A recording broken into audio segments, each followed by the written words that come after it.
Runasimanchikpiqa manam ninanchikpaqa kaynatam rimaykunchik. Qallaykunchik mana nispa. Chaychamanmi yapachaykunchik kay mayqin kaq churkuchakunawan. Chaychamanñataqmi hatin ima rimananchikpas manam ninapaq.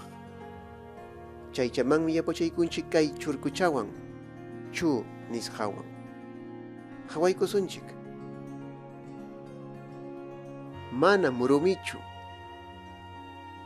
Manas allquchu. Manach runachu. Llallkukamunchik kay Qichwa iskaychasqa puntuchayuq nisqa.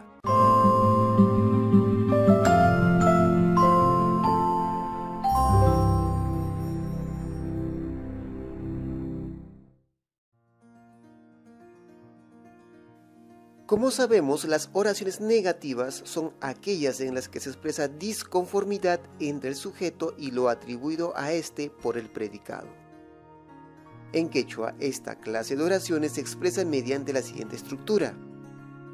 Inicia con un morfema discontinuo, que en este caso es mana. Seguidamente, a este morfema discontinuo libre, como se le conoce en la gramática quechua, siempre le acompaña o va ligado uno de los sufijos ambivalentes, sea mi, si o cha. Y finalmente se le agrega el sufijo chu, como forma ligada del elemento negado. El orden en que es usado es estrictamente este.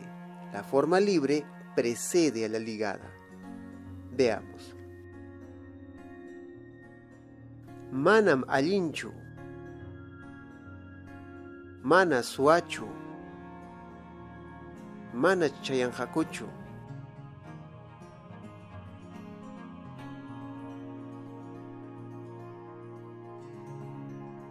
Manam hillakunchu llamkayta. Manas munankuchu mikuyta. Manacha paramunhachu kunantutaqa. Manam ñuqaqa illasaqchu.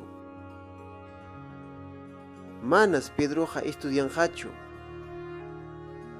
Manach payqa atinqachu llamkayta.